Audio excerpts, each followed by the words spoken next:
পশ্চিমবঙ্গ রবীন্দ্র মুক্ত বিদ্যালয় সংসদের চলতি শিক্ষাবর্ষের আমার প্রিয় উচ্চ মাধ্যমিক পরীক্ষার্থীবৃন্দ, তোমাদের সবার জীবনে সাফল্য এবং উন্নতি কামনা করে আজ আগামী 2025 উচ্চ মাধ্যমিক ফাইনাল পরীক্ষার সাফল্যের লক্ষ্যে ভিডিও উপস্থাপন করতে চলেছি। আমি আশা করব এই ভিডিওটি তোমরা যদি প্রথম থেকে শেষ পর্যন্ত দেখে নাও তাহলে তোমরা আগামী ফাইনাল পরীক্ষায় 100% সফলতা পাবে এবং প্রতিটি বিষয়ে তোমরা 90% নম্বর পাবে, এটা আমার বিশ্বাস। সেই সঙ্গে আরেকটি বিষয় তোমাদের অবগতির জন্য জানিয়ে রাখি, উচ্চ মাধ্যমিক আর্টস বিষয়ের সমস্ত বিষয়ের উপরে সংক্ষিপ্ত আকারে নোটস তথা সাজেশন প্রস্তুত করা হয়েছে। স্ক্রিনে দেওয়া যে নাম্বারটি তোমরা দেখতে পাচ্ছ এই নাম্বারে যোগাযোগ করে নোটসগুলি তোমরা কালেক্ট করে উচ্চ মাধ্যমিক ফাইনালের জন্য তোমরা প্রস্তুতি নিতেই পারো। তাহলে চলো দেখে নাও এবারে যে প্রশ্নগুলো অত্যন্ত গুরুত্বপূর্ণ সেগুলো ধারাবাহিকভাবে তোমাদের সামনে উপস্থাপন করছি। পশ্চিমবঙ্গ রবীন্দ্র মুক্ত বিদ্যালয় সংসদের চলতি শিক্ষাবর্ষের আমার প্রিয় উচ্চ মাধ্যমিক পরীক্ষার্থীবৃন্দ, তোমাদের সবার জীবনে সাফল্য এবং উন্নতি কামনা করে আজ তোমাদের ইংরেজি পাঠ্য বইয়ের যে সমস্ত কবিতা আছে সেই কবিতাগুলির মধ্যে chapter 1 where the mind is without fear, other Rabindranath Tagore. প্রথমে আমরা এই কবিতার কবি পরিচিতি এবং কবিতার ভূমিকা আমরা দেখে নেওয়ার চেষ্টা করব। তাহলে চলো দেখে নাও। রবীন্দ্রনাথ ঠাকুরকে তার গীতাঞ্জলির জন্য নোবেল পুরস্কার দেওয়া হয়েছিল। ভারতে সামাজিক ও সাংস্কৃতিক সংস্কার প্রতিষ্ঠায় তিনি সক্রিয় ছিলেন। তিনি প্রকৃতি, দেশপ্রেম, প্রাচ্য বিষয় এবং ধর্মীয় রহস্যবাদের উপর তার সুর ও গানের জন্য বিখ্যাত ছিলেন। 1915 সালে তিনি নাইট উপাধি পেয়েছিলেন, কিন্তু 1919 সালে ভারতে ব্রিটিশদের দমনমূলক ব্যবস্থার প্রতিবাদে তিনি এই উপাধি ত্যাগ করেন। চিত্ত যেথা ভয় শূন্য তে রবীন্দ্রনাথ তার দেশের জন্য একটি স্বর্গের কল্পনা করেছিলেন যেখানে এটি পাবে সত্য স্বাধীনতা। আমার প্রিয় পরীক্ষার্থী, এবারে তোমাদের সামনে উপস্থাপন করছি এ চ্যাপ্টার থেকে যে সমস্ত এমসিকিউ অত্যন্ত গুরুত্বপূর্ণ সেই ধরনের প্রশ্নগুলি এবার তোমাদের সামনে উপস্থাপন করছি।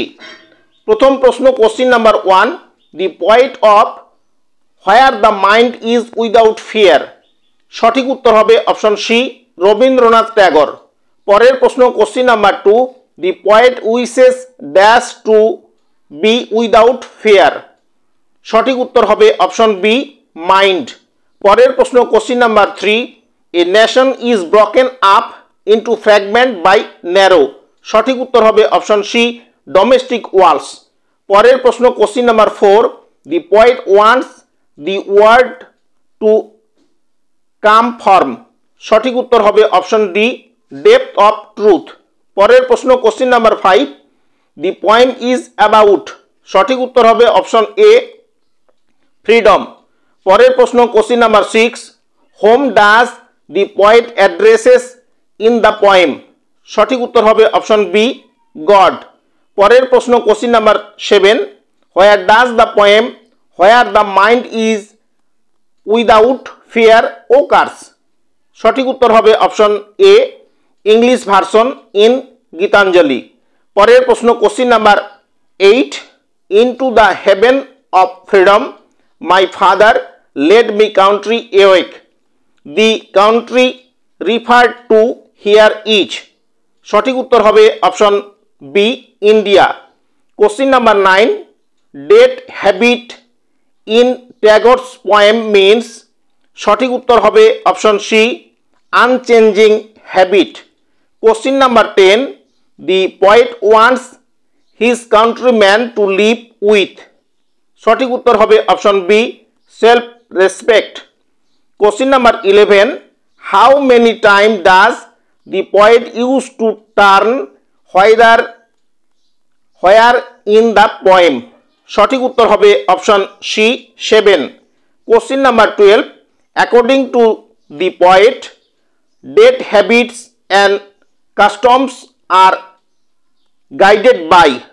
সঠিক উত্তর হবে option D, prejudice and superstition. Question number 13, Tagore wants the country to be. সঠিক উত্তর হবে option C, united. Question number 14. What aspect the poet is reflected in the poem? সঠিক উত্তর হবে option C, patriotic. Question number 15, according to the poet, question number 15, according to the poet men should always work for, সঠিক উত্তর হবে option এ, perfection. আমার প্রিয় পরীক্ষার্থী, এতক্ষণ সময় ধরে তোমরা যারা আমার চ্যানেল এর আলোচনা তোমরা শুনছিলে, আলোচনার কোনো অংশ যদি তোমাদের এতটুকু ভালো লেগে থাকে তাহলে সেই ভালো লাগা থেকে চ্যানেলটির উপরে বেশি বেশি করে লাইক দিয়ে তোমাদের বন্ধু বান্ধবের কাছে বেশি বেশি করে শেয়ার করে দাও। এরকম আরও অনেক গুরুত্বপূর্ণ ভিডিও সবার আগে পেতে তোমাদের মোবাইলের অল নোটিফিকেশন সহ বেল আইকন প্রেস করে আমার চ্যানেলটি সাবস্ক্রাইব করে নাও। এবং তোমরা যারা অলরেডি সাবস্ক্রাইব করে নিয়েছো তোমাদের সবাইকে প্রাণ ঢালা অভিনন্দন জানিয়ে আরেকটি তথ্য তোমাদের উদ্দেশ্যে পরিবেশন করছি। আর্টস তথা কলা বিভাগের সমস্ত বিষয়ের উপরে সংক্ষিপ্ত আকারে নোটস এবং সাজেশন প্রস্তুত করা হয়েছে। স্ক্রিনে দেওয়া যে নাম্বারটি তোমরা দেখতে পাচ্ছ এই নাম্বারের সঙ্গে সরাসরি যোগাযোগ করে এখন থেকে যদি তোমরা সেই নোটস এবং সাজেশন কালেক্ট করে আগামী 2025 উচ্চ মাধ্যমিক ফাইনাল পরীক্ষার সাফল্যের লক্ষ্যে প্রস্তুতি হিসাবে অনুশীলন করো, তাহলে তোমরা ফাইনাল পরীক্ষায় 100% বাজিমাত করবে, এতে সন্দেহের কোনো অবকাশ নেই। আবারও তোমাদের সবার জীবনের সাফল্য এবং উন্নতি কামনা করে আজকের মতো আমার আলোচনা এখানেই সমাপ্তি করছি। আবারও দেখা হবে এরকম কোনো আলোচনা নিয়ে। সবাইকে ধন্যবাদ।